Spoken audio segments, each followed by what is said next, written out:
Panic, fear, and heartache. Images that have become far too common on college campuses. Seems like it's getting more frequent, which is scary. Shooting after shooting have now made these places of learning places of fear. We have to watch our back every single second that someone's going to have a gun. It's ridiculous. But some of the state's largest schools are fighting back, tracking brewing trouble before it bubbles into this. Tucked away in a quiet Indianapolis neighborhood, Butler University is not your typical city college, but like many schools across the country, it is dealing with strange student behavior. What's strange behavior? What is odd? What do you report and what don't you report? VP of Student Affairs Dr. Levester Johnson and the university's Assessment and Care Team, or ACT, have the task of figuring that out. Every 2 weeks, the team meets to go over bizarre or disturbing incidents, more than you'd think. Each year, Butler deals with about 40 to 60 tips involving odd student behavior. Out of those, an average of 40 students are brought into Johnson's office. Most have anxiety or depression issues and get the help they need. But every year, an average of 5 students are threatening enough to themselves or others that they have to leave campus.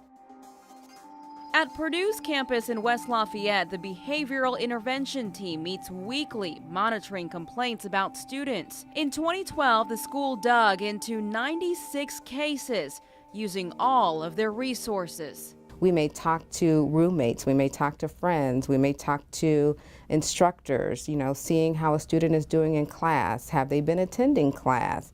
Have they been engaged in their activities? Maybe if there's any activity on Facebook or Twitter. Like Butler, the university often refers students to seek mental help, and if they refuse, they'll kick them out. We can bar a person from this campus, Purdue's campus, if we feel there is a severe threat to the Purdue University campus. We have had to do that from time to time.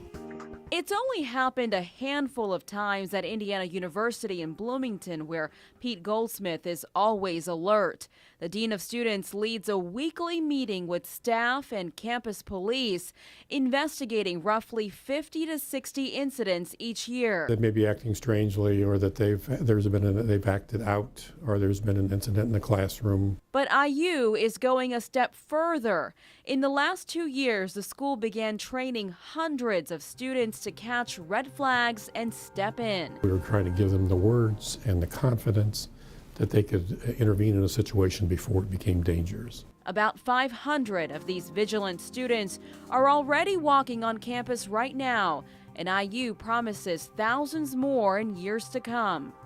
With these schools watching lists of students looking for red flags, would they really know if there was a current threat on campus as big as Sandy Hook Elementary shooter Adam Lanza or Aurora movie theater gunman James Holmes? No. Not definitely. Each university we spoke with could not give any guarantees. But it is very difficult to predict what somebody is thinking or feeling. It is always a judgment call, and you really can't predict human behavior. A reality, it seems, our future students will just have to face. You really never do know, and that's the scary part.